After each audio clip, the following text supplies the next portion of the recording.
Our guest for this week's Touch Basin's Hole is Dr. Gina Young, who was a child psychiatrist practicing in the US when in 2017 she suddenly fell ill. She was forced to take time off to recover, but that also inspired her to write a book about her life and the lessons she learned living with her health condition. Is called 마음이 흐르는 대로, or Follow Your Heart in English, and it was published in Korea last November. I'm delighted to say that Dr. Gina Young, Assistant Professor of Psychiatry and Behavioral Sciences at Johns Hopkins University School of Medicine, joins us on the line now. Hello, Dr. G. Hi, how are you? Yes, I'm good, thank you. Thank you for being on the show today. Thank you for having me. Dr. G, I understand you are based in the US, but you've been in Korea for the past couple of months.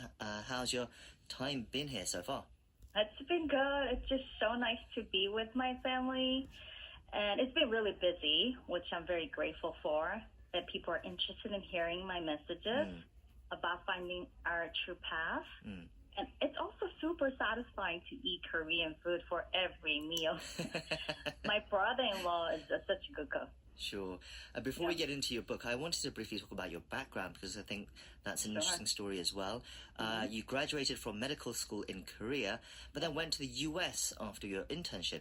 What led you to that decision? Because that can't have been an easy choice to make. Right, and unusual too. Interestingly, that was because I didn't get into the psychiatry residency program I applied for in Korea. I see, okay. Yeah, and then I had to come up with some plan B very quickly. So I decided to apply one more time the following year and go to the U.S. to spend 1 year, which was still quite unusual decision at the time. That was because I had an experience during my first year of my medical school. Our school sent the students to the U.S. for a month to attend the summer school. And during the stay, I realized that we had more knowledge than the American students, even though our English was not as good. And at the time, I thought, like, I would do fine if I had to live in the U.S. That's what I thought. So after I failed to get into the residency in Korea, I just kind of decided to go to the U.S., spend a year, learn English, and maybe get the U.S. medical license. I really didn't plan thoroughly. It was quite kind of a little bit impulsive at the time. Right, and then from that decision, you bravely forged a career out there. You became a child and adolescent psychiatrist and eventually an assistant professor at the prestigious Johns Hopkins University School of Medicine as well. But then in 2017, you were diagnosed with an illness. Can you tell us about that? What were you diagnosed with? Right. It was really an interesting process because the day before my 41st birthday, I suddenly began having muscle pain on my back. Then it spread to the whole body within 2 hours. Then it didn't get better, and within a few months, I was barely able to sit up for 15 minutes because of severe dizziness and fatigue. So while I was severely ill, there was no clear answer, and it went on for about 6 months. With the tests mostly came negative or largely unremarkable. The doctors began believing I was physically healthy, but maybe depressed and anxious. Wow, which and that I was knew, for 6 months. Yes, 6 months of very, very dark time. And I knew as a psychiatrist that was not the case. There's something wrong.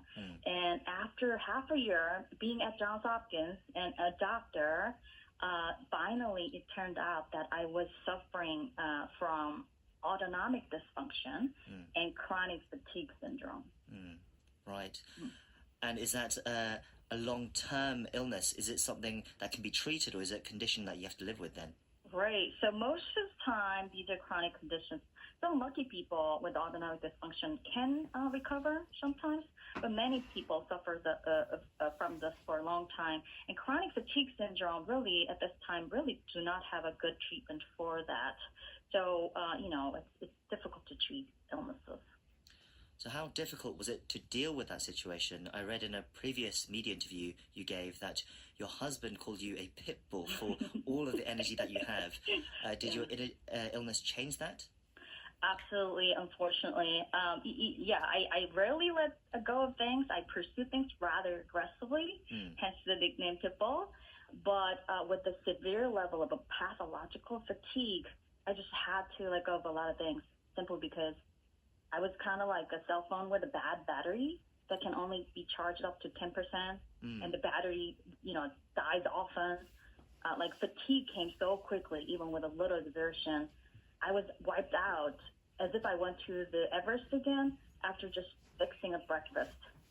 I trekked to the Everest Base Camp in 2015, but I felt like that level of exhaustion after just fixing a meal. So with that condition, I was forced to prioritize and select the most important and most meaningful things to me, and I had to learn to say no to the rest. And that was not an easy process as a people, but I had no choice but just to adapt quickly. So then, battling through all that, how then did you decide to write a book? I mean, writing a book sounds challenging even if you're at full health. Healthy, right? I know. Even to me, it's surprising I did that. But think about this. With that illness, I was spending most of my time lying on my back, being unable to sit or stand for too long. I couldn't do much of anything, really, right? So during that time, I just kind of decided to do something. So I searched and found a notebook stand that you can use while lying down, and I began writing my story. And, after a lot of pondering and a lot of time just thinking, to myself, I realized how precious our lives are and our energy and time is, and how foolish it is to waste my time and my life on things that are not important to me or meaningful to me.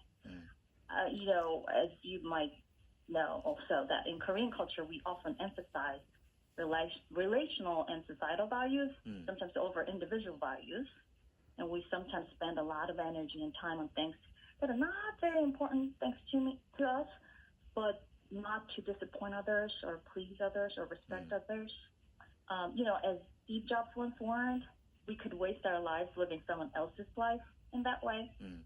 So I began telling my story that included a little bit unusual experiences and adventures, having lived in two countries with a very different cultures, as a psychiatrist, a doctor, also a patient who was misunderstood by doctors and others. While I was writing the book, really my goal was I wanted to send an encouraging message to follow your heart to those who are hesitant to do that, and also wanted to shed light to those who are suffering from illnesses and misunderstood in darkness, like I did. It was a really difficult time, and I wanted to help them too. So it sounds like, at one hand, it's a very personal book about your personal story, but on the other hand, it's something that you want readers to read and take energy from, take hope from. Absolutely. I really wanted to give helpful messages and encouraging ones, so that after reading this book, people really get something out of that. Yeah. I understand you also use your expertise in child psychiatry to tell the story as well, to give lessons about that. Yeah. Actually, I am writing a second book. Right, yes, I heard. Yes, I understand you have a second book, and this time with a message for Korean teenagers. Can you give us a bit of a preview of that? Sure, and teenagers and children are kind of where my passion is. And I do have similar messages to young people.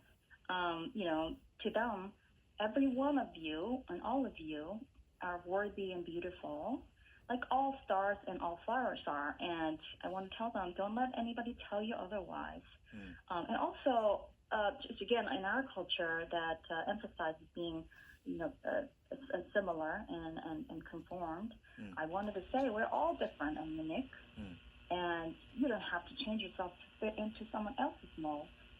And another thing I wanted to say to our, particularly Korean teenagers, that we're so afraid of making mistakes, and parents teach, don't make mistakes. But I want to tell them, don't be afraid of making mistakes. And life is a series of trial and errors anyway. And I hope my book will encourage teenagers to see how worthy they are, no matter what other people say, and also tell them to be brave and explore the world as they want to. That's why I'm writing the second book. Finally, Follow Your Heart is currently only available in Korean. Do you have any plans to release any books in English? Yeah, actually, I am thinking either kind of translating it to English on that book, particularly the part that I wanted to shed light on these type of illnesses. I think it's a cross-cultural issues. And it might be, there might be a book kind of more focused on that illness part in English. That's in the plans. I hope that I could. Yes, well, I'm sure our international listeners will be very interested to read that as well. Dr. Ji, what other plans do you have also in the future? Yeah, as a child psychiatrist, sometimes I'm quite disheartened to see that many children are suffering from kind of extreme pressure to achieve more and be more competitive academically, regardless of their true talents and strengths.